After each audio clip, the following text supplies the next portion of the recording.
E é um privilégio poder aqui compartilhar a palavra de Deus.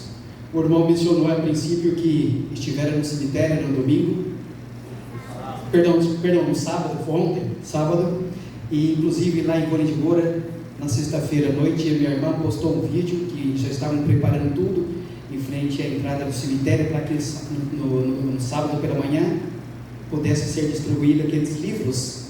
E Ellen White menciona como folhas de outono. As folhas caem, esparramam, vai para todos os lugares. Assim são as literaturas. Ela menciona que as literaturas devem ser distribuídas, esparramadas como folhas de outono. E o irmão também disse, e eu acrescento: nós fazemos a nossa parte, e o Espírito de Deus trabalhará na mente e no coração das pessoas. Tão bonito aquele hino do pastor jogar fora o livro, lembra? Eu acho lindo aquele hino. Mas enfim, outra vez assim como estamos, vamos falar com Deus. Querido Deus, muito obrigado, Senhor, porque até aqui o Senhor tem nos abençoado, nos guiado e nos protegido. Neste momento clamamos uma bênção especial ao lermos a sua palavra que estará sendo aberta. Capacite-me, Senhor, para que eu possa falar não de mim mesmo, mas que eu possa falar inspirado pelo poder do Espírito Santo, em nome de Jesus. Amém. Ao longo da sua vida, quantas vezes você tem suplicado a Deus? Quando jovem, quando criança, quando o pai ou a mãe corria ao seu encontro com um chinelo ou com uma varinha, quantas vezes você suplicou a ela, pedindo misericórdia? Ou você dizia que você havia feito algo errado, que você merecia o castigo? O sermão desta noite é intitulado A Súplica de um Justo. Mas vamos ler 10 versículos para que nós possamos entender. Salmos capítulo 6. Salmos capítulo 6, de 1 a 10. Vamos ler esses 10 versículos e depois, ao longo do sermão, não será comprido, vamos destrinchar os versículos. Aqui diz: Davi recorre à misericórdia de Deus e ele alcança o perdão. Versículo 1 começa assim: Senhor, não me repreenda na tua ira, nem me castigues no teu furor. Tenha misericórdia de mim, Senhor, porque eu sou fraco. Sara-me, Senhor, porque os meus ossos estão perturbados. Até a minha alma está perturbada. Mas tu, Senhor, até quando? Volta-te, Senhor, livra a minha alma, salva-me por tua benignidade, porque da morte não há lembrança de ti, no sepulcro quem te louvará? Já estou cansado do meu gemido, toda noite faço nadar a minha alma, como molho no meio do leito com as minhas lágrimas. Já os meus olhos estão consumidos pela mágoa e tenho envelhecido por causa de todos os meus inimigos.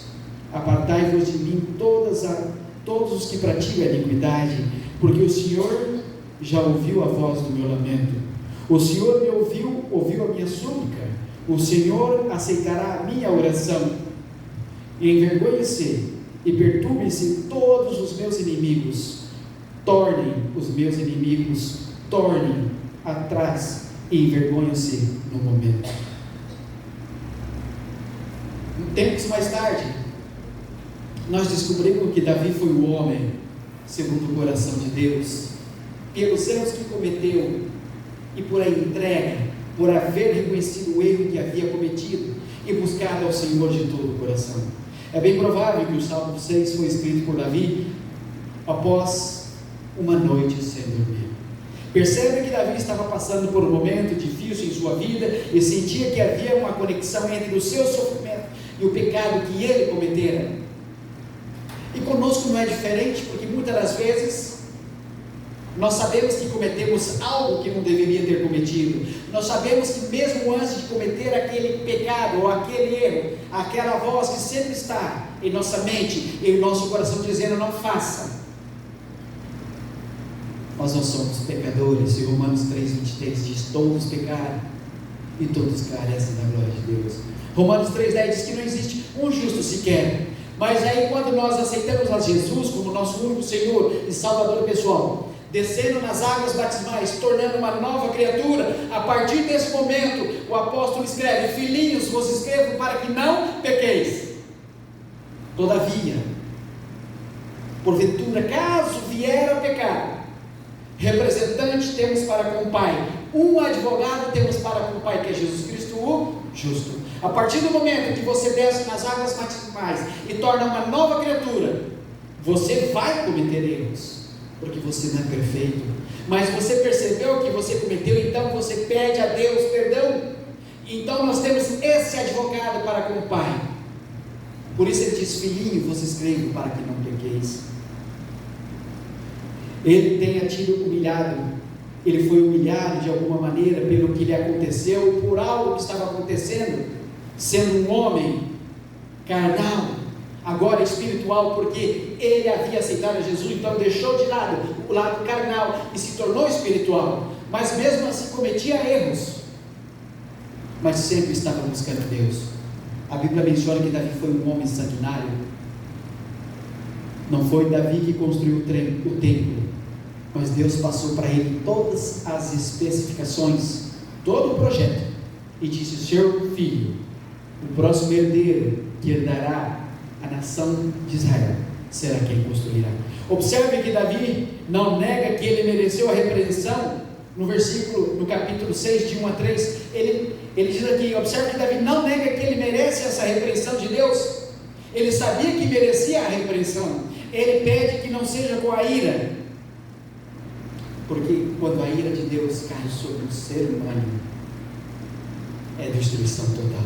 Davi sabia que a ira de Deus não era para ser tomada no âmbito leve, nem poderia ser resistida. Ele não conseguiria resistir aqui sobre a ira de Deus. E nós sabemos que um dia, obrigado irmão, a ira de Deus recairá sobre as pessoas. Davi não merece. Davi estava agora naquele momento com o coração contrito. Será que aqueles que cometem crimes em nossa sociedade, crimes simples ou crimes bárbaros, hediondos, quando ele está diante do juiz, ele pede clemência ou ele pede para que a justiça seja feita? Não importa o que nós façamos, nós pedimos clemência, jamais pedimos que a justiça seja feita. Nenhum de nós aqui será capaz de resistir à ira de Deus quando Cristo voltar. A Bíblia menciona que alguns dirão: rochas, montanhas caiam sobre nós. Nenhum de nós vai exigir que a justiça seja feita quando Cristo voltar. Pelo contrário, todos invocarão a misericórdia de Deus, graça e perdão. Do versículo 4 ao versículo 7, aqui nós percebemos a angústia de um rei de Israel, de um ungido de Deus. Davi teve um sentido de desagrado de Deus, e sentia uma distância entre ele e nós, entre ele e Deus. E muitas das vezes nós cometemos algo em nossas vidas, nós colocamos uma barreira entre nós e Deus, e nós mesmos que pedimos que as bênçãos de Deus cheguem até nós. Às vezes cometemos erros, das quais levamos uma vida inteira para desfazer desse erro, desse pecado, com medo das consequências. Por isso Jesus diz: vinde a mim todos que estão cansados e sobrecarregados. Não importa, às vezes você leva esse peso sobre o seu ombro a vida inteira, você morre e esses pesos, esse fardo você leva com você, sem ter o perdão. Você não se arrepende, seja com Deus ou seja com um familiar. Um pastor, ele morreu alguns anos atrás. Em seu último sermão, mal sabia ele que seria o último sermão, ele estava dependendo de um milagre de Deus, e ele disse, no último minuto da sua vida, se você soubesse que você tem aquele último minuto, duas coisas que você gostaria de ter a certeza que seria realizada. Ele diz: a primeira, o perdão de Deus por tudo que você fez na sua vida. E a segunda, estar rodeado, cercado de pessoas que você ama. Mas às vezes, da noite para o dia, você pode descansar no Senhor. Por isso a Bíblia diz: buscai-me enquanto estou perto. O livro de Isaías diz, Isaías 55, 6, busque-me enquanto eu estou perto, busque-me enquanto eu posso ser encontrado. Eu costumo dizer, complemento deste versículo, está em Tiago 4, versículo 14, que diz que a nossa vida é como uma neblina, como uma fumaça, é como uma nuvem que você vê por um instante e não vê mais. Ele estava cansado de seus gemidos, estava nadando em um leito de lágrimas, ele estava ali profundamente arrependido por algo que ele havia cometido, das quais não deveria ter cometido. A pergunta que eu faço para você nessa noite é: quando foi a última vez que você chorou pelo seu pecado? Quando nós choramos pelo nosso pecado, significa que nós estamos profundamente entristecidos por algo que cometemos, das quais não deveríamos cometer. E agora eu estou arrependido de coração, mas haverá uma consequência. Deus vai perdoar o que eu cometi? Sim, me arrependi de coração, mas haverá uma consequência, e muitas das vezes a consequência vai para o resto da minha vida. Em um determinado momento, em uma igreja no estado de São Paulo, o pastor, tempo mais tarde, veio falar sobre isso. Um jovem havia cometido um crime hediondo. Era da igreja, da sua igreja, cometeu um crime hediondo porque já estava afastado da igreja. Anos mais tarde ele se arrependeu, decidiu voltar para a igreja e voltou. Mas o fato é que pelo crime que ele cometeu, com a barbárie que ele cometeu, os irmãos da igreja não queriam estar ao lado dele, e isso ele vai ter que levar essa consequência pelo resto da vida dele. Aqui diz: o pecado traz tristeza e dor para a pessoa cuja consciência está enraizada no amor de Deus. Eu sei que eu cometi esse pecado, e eu sei que eu não quero cometê-lo mais, mas agora eu preciso buscar a Deus. E a imagem diz que até mesmo uma criança, que quando ela vem para a igreja, desde quando nasceu, até os 7 anos de idade dela, se porventura os pais saírem, depois que ela completou 7 anos de idade, e não voltarem nunca mais, aquela raiz, aquele ensinamento que ela aprendeu ao longo de 7 anos, irá com ela pelo resto da vida. Os pais podem não voltar, mas lá na frente, aquela criança vai crescer e vai tomar decisões. O Espírito de Deus estará trabalhando sempre na mente e no coração daquela criança que vai crescendo, e com o passar do tempo ela buscará a Deus. Se isso não acontece, talvez devêssemos nos perguntar: o nosso amor a Deus é o que deveria ser? Lá fora conversava com a irmã por um instante, e ela mencionou que estava cansada pelo trabalho que ela fez na casa dela ao longo do dia de hoje, domingo, mas ela, mesmo cansada, ela veio para a igreja. Quantas vezes nós nos cansamos, ficamos fadigados pelos nossos trabalhos, e às vezes às quartas-feiras nós não vimos na igreja porque nós estamos cansados demais, porque Deus me deu condições para que eu pudesse trabalhar, Deus me dá condição para que eu possa ter uma casa, um trabalho bom, um carro, uma moto boa, seja lá o que for, mas Deus me dá condições e eu trabalho para isso. Só que às vezes eu estou impossibilitado de buscar a Deus no domingo à noite ou na quarta-feira à noite, porque estou cansado do meu trabalho. A confiança de Davi, no versículo 8 ao versículo 10, há uma mudança no tom do salmo, do desespero à esperança, da angústia à confiança. Davi percebe que Deus ouviu o seu choro, ele agora sente a aceitação de Deus e percebe que sua oração foi ouvida. Mas mesmo ali, ele descrevendo, ele já estava pressentindo que a oração dele, o que ele estava esquecendo, Deus já estava com ele. Tem um momento na história do profeta Daniel, que mesmo ele ainda orando, a Bíblia relata que o anjo veio até ele para responder à oração dele. Às vezes nós oramos a vida inteira e aparentemente nossas orações não são respondidas. Existem os porquês que lá no céu, se estivermos, saberemos por que ela não foi respondida naquele momento que nós gostaríamos mais do que nunca de receber aquela oração. Há uma mudança de tom então na oração de Davi. Nós todos Ouvimos histórias de homens desesperados gritando por ajuda, aqueles que estão presos nos escombros, aqueles que estão no lamaçal, igual aconteceu esses dias lá na Espanha. Já morreram muitas pessoas. Às vezes eles estão soterrados e eles clamam a Deus desesperados, na angústia de que a oração possa ser ouvida, ou na angústia de alguém que possa ouvir o seu clamor e possa dizer: existe alguém aqui? Precisamos tirar os escombros para salvar esta pessoa. Aquela nação israelense hoje, mais do que nunca, eles estão orando a Deus. Estamos no limiar da volta de Jesus. Mateus 24, Mateus 25, Lucas 21 nos fala de guerra, rumores de guerra que antecederia a volta de Jesus. E vocês perceberam que, para quem acompanha ou pela TV ou redes sociais, que é uma nação pequena, é um ponto de caneta nesse quadro branco, é o tamanho de Israel em comparação àqueles países ali do Oriente Médio. É uma nação pequena, mas mesmo assim eles estão firmes e fortes. É a nação que tem o poder mais bem sofisticado do universo hoje. É a nação das quais os Estados Unidos da Norte América ainda está defendendo. Quando os Estados Unidos deixar de apoiar e defender Israel, então vocês podem ter certeza que Israel estará vulnerável. E para que isso aconteça, é preciso cumprir as profecias onde diz que a segunda besta farão que todos adorem a primeira besta.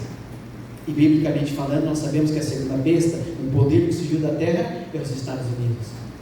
Se é os Estados Unidos que farão que todos adorem a primeira besta que surgiu do mar, então isso significa que eles deixarão de apoiar Israel.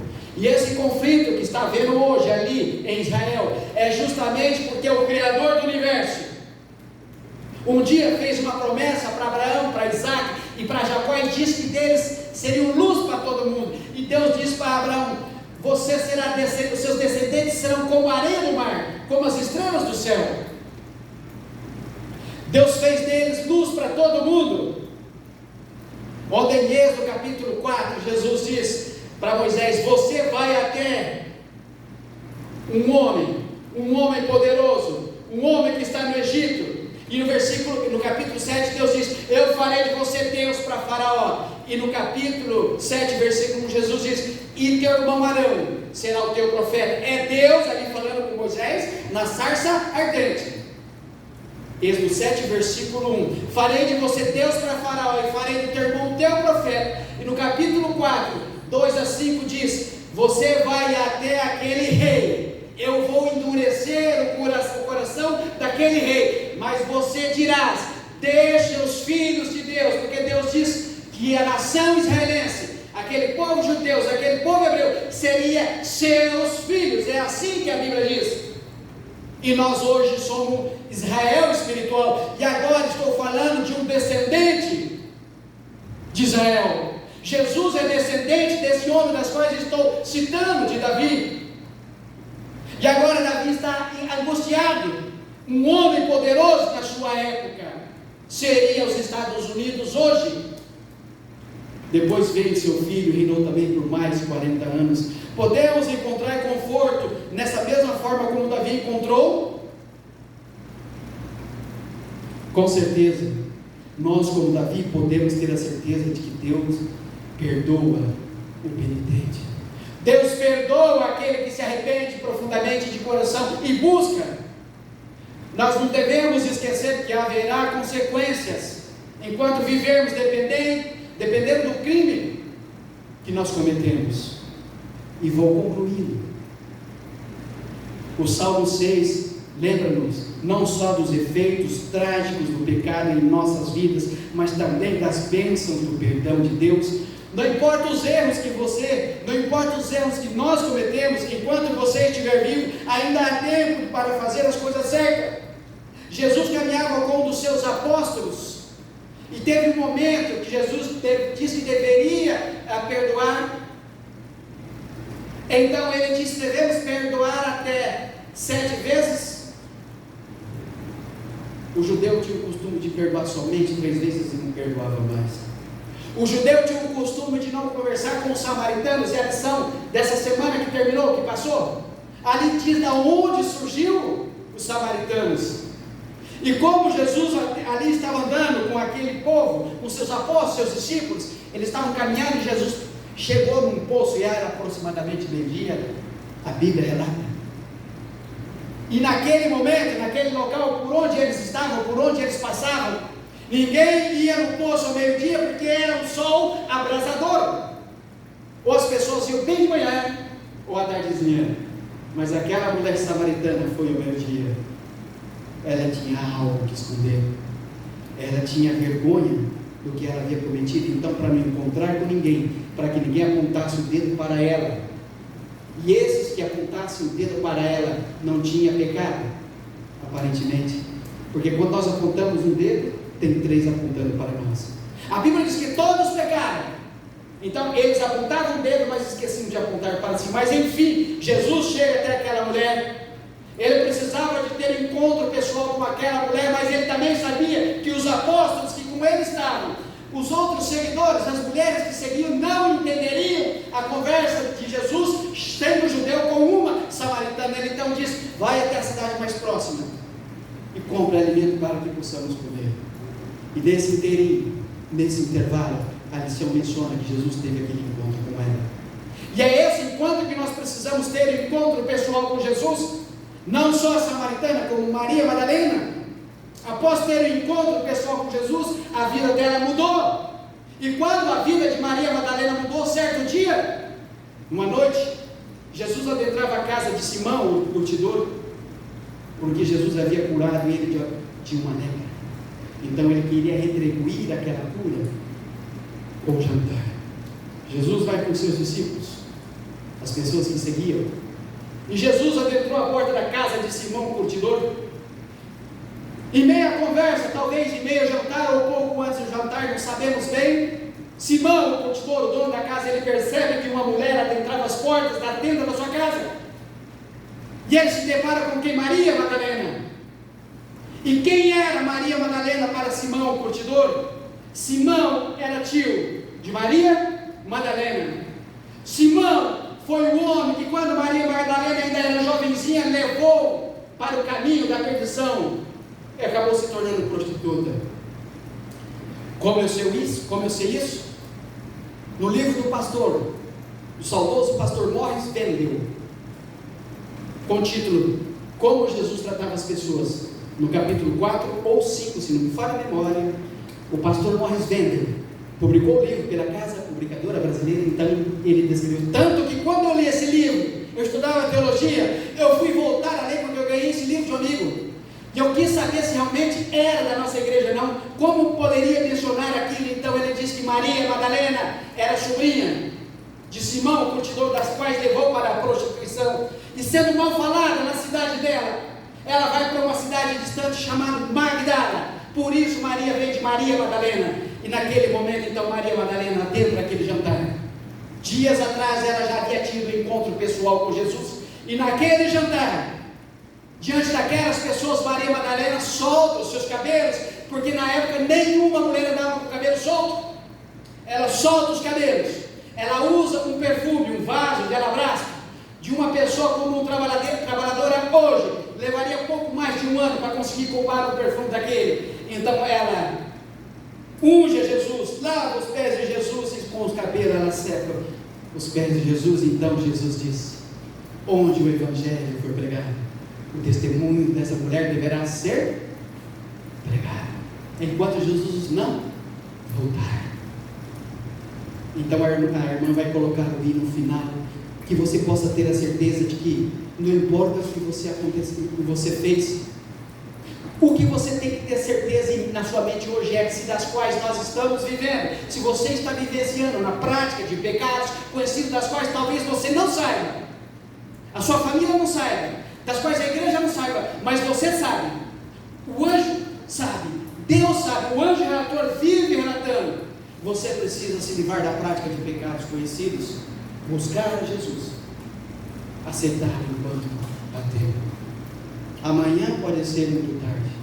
Hoje nós temos a escolha. E ela vai colocar o hino final para que nós possamos cantar. Jesus está disposto a nos perdoar. O choro pode durar uma noite, mas a alegria vem pela manhã. Após o rei Davi escrever esses versículos, ali, triste pelo que ele havia cometido, antes de terminar de escrever, ele já sabia, ele já pressentia que Deus havia perdoado os seus pecados, porque ele havia se arrependido de coração. Pode vir, irmão, vamos cantar no final. Vamos nos colocar em pé.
Querido Deus.